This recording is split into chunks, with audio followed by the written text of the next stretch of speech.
Hello students and welcome back to channel Siraj Shaikh D study. आज income from salary का lecture number 4 है, जिसे हम कवर करेंगे नए points of income from salary. तो स्टार्ट करेंगे आज का क्लास।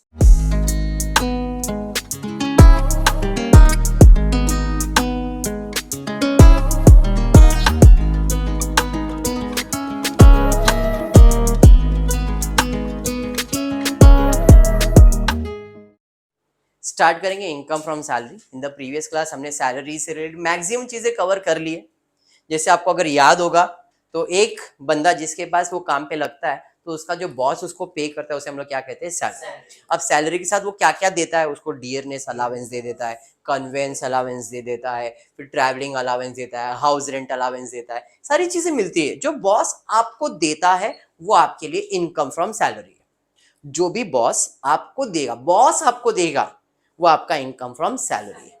बॉस के अलावा कोई भी देगा वो इनकम फ्रॉम सैलरी है क्या? नहीं। हम कंप्यूटेशन कर रहे हैं सैलरी का। तो सैलरी का मतलब बॉस जो भी मुझे देगा इज माय इनकम, और वो मेरे इनकम फ्रॉम सैलरी में आएगा। ठीक है, तो हमको यहाँ पे कैलकुलेशन करना इनकम फ्रॉम सैलरी, बराबर है। और कौन से ईयर के लिए कैलकुलेट करेंगे? तो हमारा प्रीवियस ईयर क्या है? तो मेरा प्रीवियस ईयर है, प्रीवियस ईयर 2022-23, और असेसमेंट ईयर क्या है? 23-24। तो प्रीवियस ईयर है 22-23, जो चालू होगा अप्रैल में और खत्म होगा मार्च में। और हमको ये देखना है कि इस साल यानी कि इस प्रीवियस ईयर में मेरे बॉस ने मुझे क्या क्या पैसा दिया है, क्या क्या इनकम हुआ है, वो सारा इनकम मैं इसमें लिखूंगा और फिर उसको टोटल करूंगा तो मुझे मिल जाएगा इनकम फ्रॉम सैलरी। बात समझ में आ गया? अरे समझा? पक्का है? हाँ, सैलरी में एक डिडक्शन मिलता है। डिडक्शन कौन से सेक्शन का है? सेक्शन 16। अंडर सेक्शन 16 में 3 डिडक्शन मिलेंगे। पहला मिलेगा स्टैंडर्ड डिडक्शन, वेरी गुड। कितना है उसका अमाउंट? 50,000। दूसरा है एंटरटेनमेंट अलावेंस। ये कब आएगा? जब गवर्नमेंट एम्प्लॉय को एंटरटेनमेंट का इनकम होगा तो ही आएगा, नहीं तो नहीं आएगा। Very good. और तीसरा होता है प्रोफेशनल टैक्स। कितना? तो जो भी आपने पे किया है सब। ओके, चलिए फिर देखते इधर क्या दिया है।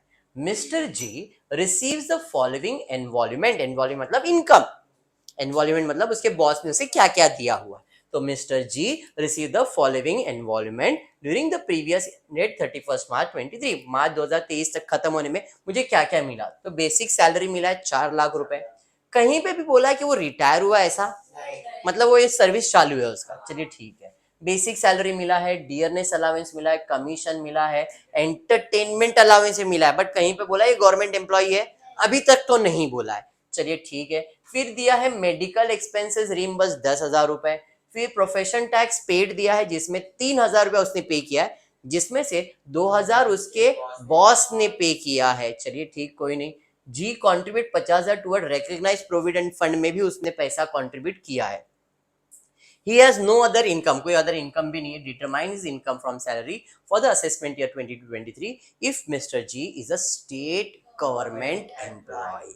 यहाँ पे बोल दिया ये गवर्नमेंट एम्प्लॉय है, तो गवर्नमेंट एम्प्लॉय है तो एंटरटेनमेंट अलाउंस का डिडक्शन भी मिलेगा। अगर ये गवर्नमेंट एम्प्लॉय नहीं होता तो इसे डिडक्शन मिलता क्या? नहीं, खाली इनकम होता, एक्सपेंसेस मतलब डिडक्शंस नहीं दिया जाता। सभी समझ में आया क्या बोल रहा हूँ? चलिए फिर स्टार्ट करते हैं इसका सॉल्यूशन लिखने के लिए। सबसे पहला हम क्या करेंगे? तो इसका जो भी इनकम फ्रॉम सैलरी है वो लिखेंगे। सबसे पहला, वेरी गुड, बेसिक सैलरी। कितना मिल रहा है भाई साहब को? 4 लाख रुपए। अब इधर रुपीस का कॉलम छोटा है, इसके लिए मैं इसको कंसीडर भी नहीं कर रहा हूँ। मैं यहीं पे रुपीस का कॉलम बना देता हूँ। ठीक है, ये आपका रुपीस का कॉलम। ओके, तो बेसिक सैलरी इसको कितना मिल रहा है? 4 लाख रुपए। क्लियर है? उसके बाद उसे क्या मिल रहा है? Dearness allowance. ये भी इनकम है, तो डियरनेस अलावेंस कितना मिल रहा है भाई? डियरनेस अलावेंस 1,50,000 इनकम है तो दिखाया जाएगा। उसके बाद उसे क्या मिल रहा है? कमीशन मिल रहा है, तो भी मेरा सैलरी का पार्ट ही है। कमीशन कितना मिल रहा है Tinu? Commission 1 lakh. Tinu good morning. Very good, आगे बढ़ते टीनू। उसके बाद क्या मिल रहा है? Entertainment allowance. तो एंटरटेनमेंट अलावेंस कितना मिल रहा है भाई साहब को? 40,000 इनकम है, दिखाया जाएगा 40,000, बराबर है। नेक्स्ट उसके बाद क्या है भाई? मेडिकल एक्सपेंसेस रीइंबर्स्ड 2023, 22, 23 21-22 के पहले, मतलब अभी इस साल से आपके लिए मेडिकल एक्सपेंसेस रीइंबर्स्ड या मेडिकल एक्सपेंसेस जो भी होता है इसका डिडक्शन नहीं मिलता है। पहले तक था कि 15,000 तक अगर आपका बॉस आपको देता है तो उसके बाद टैक्स भरने की जरूरत नहीं, इनकम मत दिखाओ। 15,000 तक अलाउड था, बट अब कुछ भी रीइंबर्समेंट होगा वो आपके लिए पूरा का पूरा इनकम है और ये टैक्सेबल इनकम है। वापस मेरा भाषा समझा नहीं तो फिर से एक बार, फॉर एग्जाम्पल मैं किसी पर्सन के पास जॉब पे लगाऊं, मैंने उधर मेडिकल का खर्चा किया और मेरे बॉस ने मुझे 5,000 रुपए दिया, मैंने सर आपका इनकम है दिखाओ। तो गवर्नमेंट ने कहा था, तब पहले कहा था कि अगर आपका बॉस आपको 15,000 रुपए तक मेडिकल के लिए खर्चा देता है तो वो इनकम नॉन टैक्सेबल इनकम होता है। नॉन टैक्सेबल मतलब उसे इनकम मत दिखाओ, उसके बाद टैक्स नहीं भरने का। इधर जितने भी इनकम दिखा रहे क्यों दिखा रहे, क्योंकि इनके ऊपर टैक्स भरना है। समझ में आया? तो पहले मेडिकल एक्सपेंसेस 15,000 तक अलाउड था कि उसके बाद टैक्स भरने की जरूरत नहीं थी, बट अब मेडिकल एक्सपेंसेस रीइंबर्स्ड 1 रुपया भी मिलेगा ना तो भी टैक्सेबल है आपके लिए। पहले 15,000 तक नॉन टैक्सेबल था, बट अब आपके लिए medical expenses fully taxable income है। फर्क समझ में आया क्या बोल रहा हूं? इन शॉर्ट, आपको अगर पुराना बातें याद नहीं रखना है मत रखो, भूल जाओ पुरानी बातें, बीती बातें, एक सी बात याद नहीं रखते। तो सिंपल प्रेजेंट में क्या करना है अपने को, मेडिकल एक्सपेंसेस टैक्सेबल है, अपने लिए टैक्सेबल है। रंजना क्लियर? यहाँ पे सिंपल हम लोग लिख देंगे मेडिकल एक्सपेंसेस। मेडिकल एक्सपेंसेस कितना मिल रहा है भाई साहब को? 10,000 पूरा का पूरा टैक्सेबल। समझ गए? आसिफ उसके बाद क्या दिया है? Profession tax paid. पेड है तो क्या है? एक्सपेंस है, डिडक्शन जाएगा। बट लेकिन किंतु परंतु बंधु, इसने 3,000 पे करने के लिए 2,000 अपने बॉस से मांगा, तो बॉस ने 2,000 दिया ना, तो मेरे लिए तो इनकम हो गया ना। तो पहले इनकम होगा और बाद में डिडक्शन मिलेगा। बात समझ में आया? तो यहां पे हम पहले दिखाएंगे इनकम। क्या भाई? प्रोफेशन टैक्स कितना? वेरी गुड, 2,000 रुपीज आएगा, क्योंकि मिला 2,000 ही ना। मैंने पे कितना किया? 3,000, तो डिडक्शन 3,000 का होगा, बट इनकम 2,000 दिखाना पड़ेगा। समझ में आया? क्योंकि मेरे बॉस ने 2,000 पे कर दिया है, तो बॉस ने पे किया है, मेरे लिए तो 2,000 बच गया ना, तो मेरे लिए क्या है टीनू? इनकम है। और क्या है भाई? He contribute to recognised provident fund. कौन कॉन्ट्रीब्यूट कर रहा है? जी कॉन्ट्रीब्यूट कर रहा है। क्या इसका बॉस कॉन्ट्रीब्यूट कर रहा है? भाई मैं कंट्रीब्यूट कर रहा हूं तो मेरा इनकम कैसे हुआ? मेरा तो एक्सपेंस हुआ, तो क्या इधर आएगा क्या? नहीं, बट इसका डिडक्शन बाद में मिलने वाला है। क्लियर है यहां तक? पक्का क्लियर? 100%।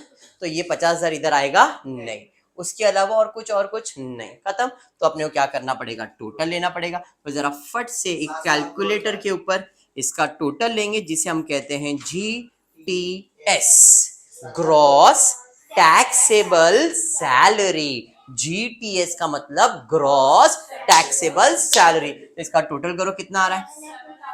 7,02,000। बढ़िया है।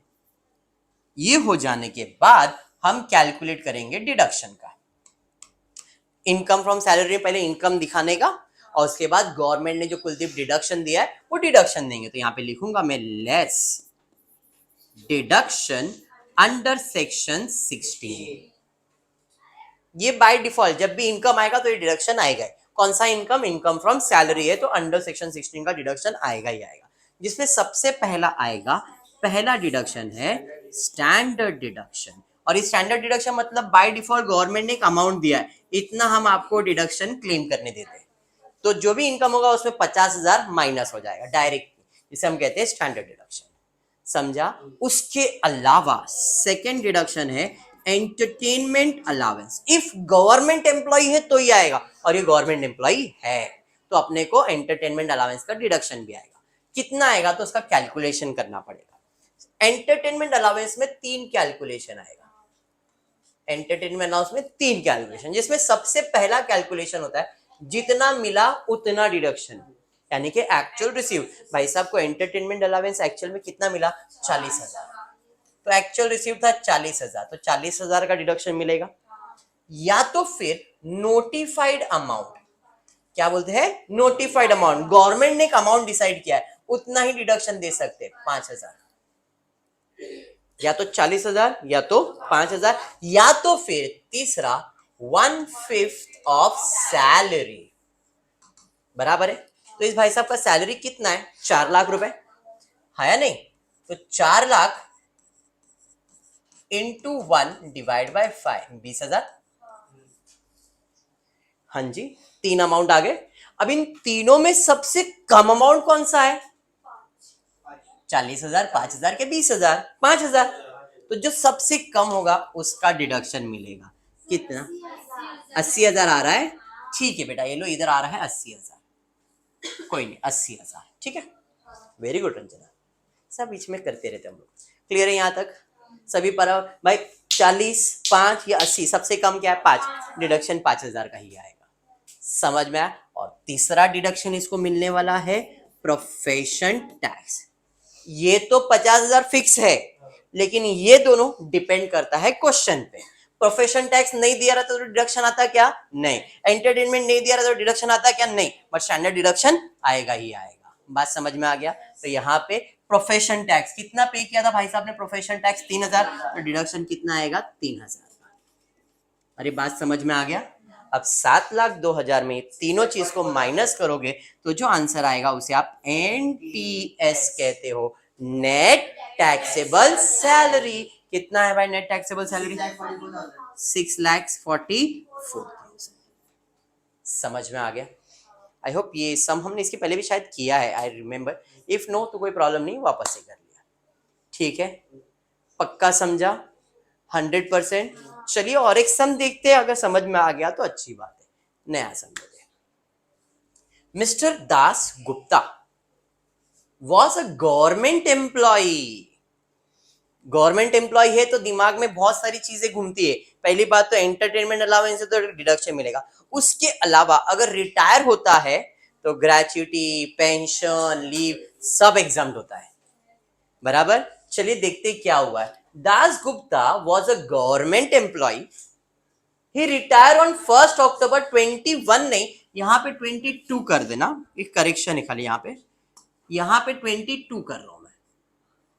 1 अक्टूबर 22 को वो रिटायर हुआ and join the company from that date. Retire हुआ 1 अक्टूबर को और उसी दिन दूसरा एक कंपनी भी ज्वाइन कर लिया उसने, मतलब घर पे वेला बैठा नहीं है।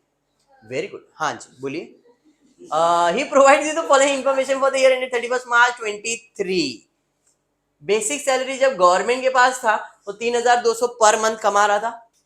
डियरनेस अलावेंस 800 रुपया पर मंथ ले रहा था। हाउस रेंट अलावेंस 7,500 रुपया मिला, जिसमें से एग्जाम्प्ट कितना है? 4,800 वो दे दिया है, अच्छी बात है। फिर leave salary in respect of earned leave at his credit at a time of retirement 13,000 leave salary मिल गया इसको।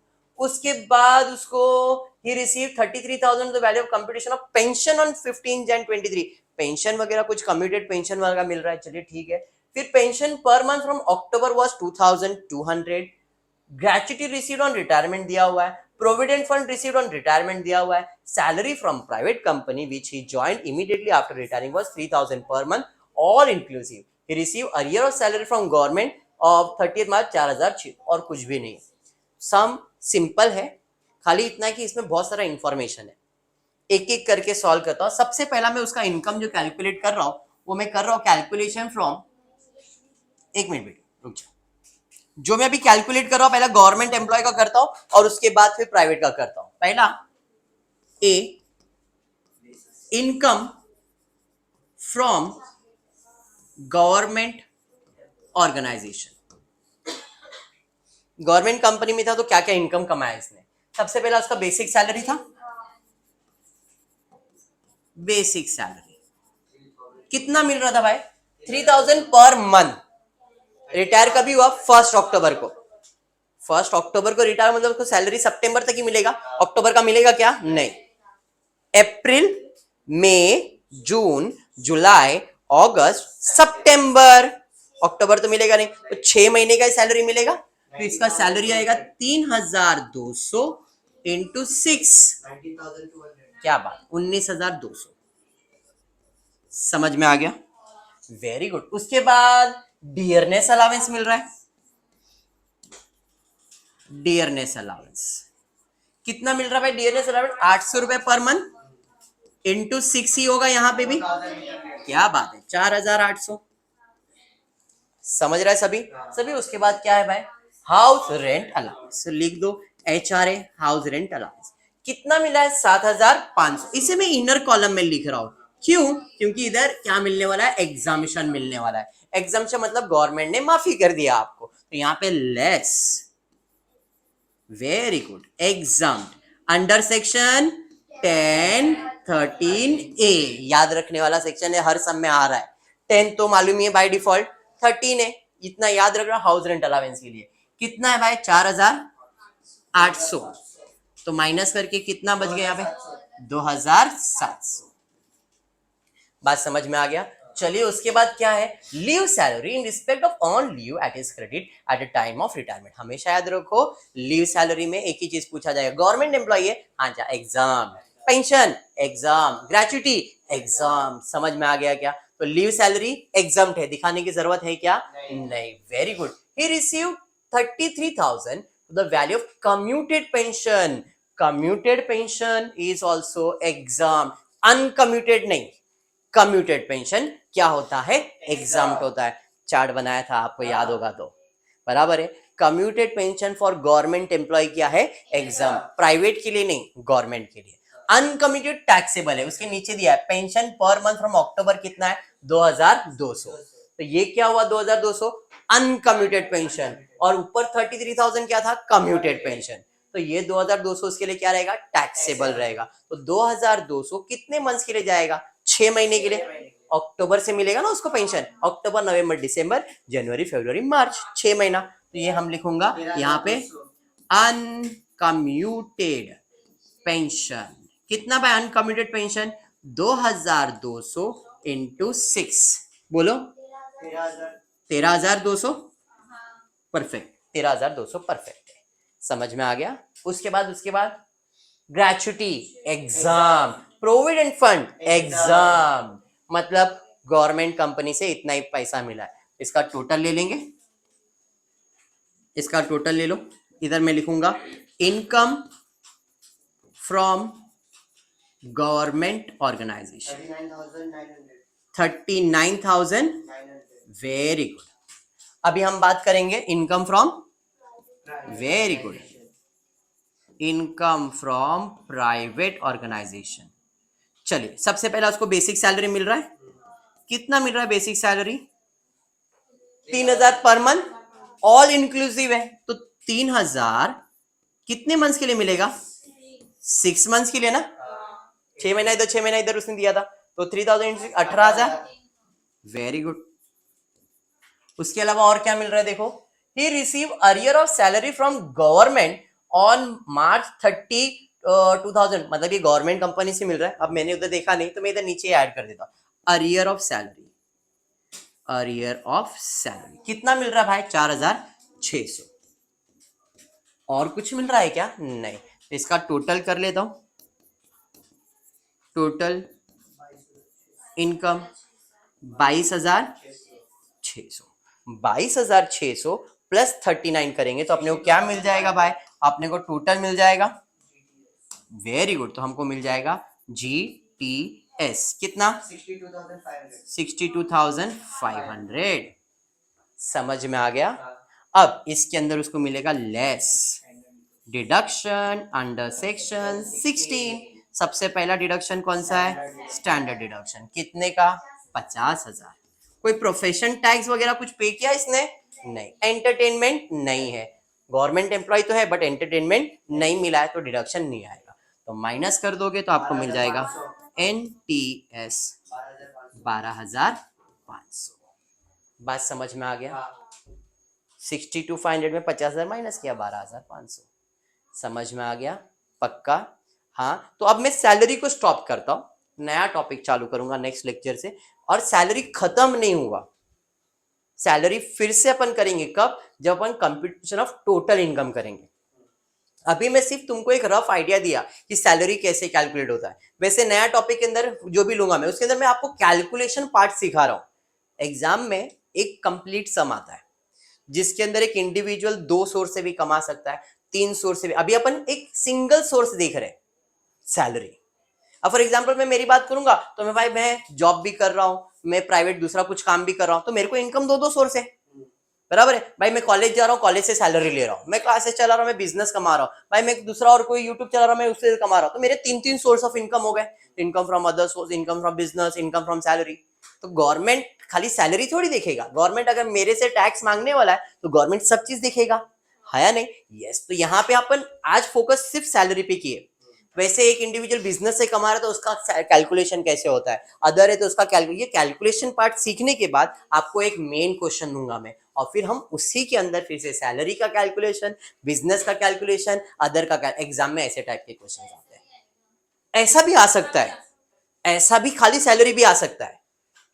अभी मैं तुमको बेसिक्स कंसेप्ट क्लियर कर रहा हूँ, ठीक है क्या? तो आज के लिए इतना ही करते हो। वीडियो पसंद आया तो प्लीज वीडियो को लाइक कर देना, फ्रेंड्स ग्रुप में शेयर करना, चैनल को सब्सक्राइब करना। Thank you for watching the video.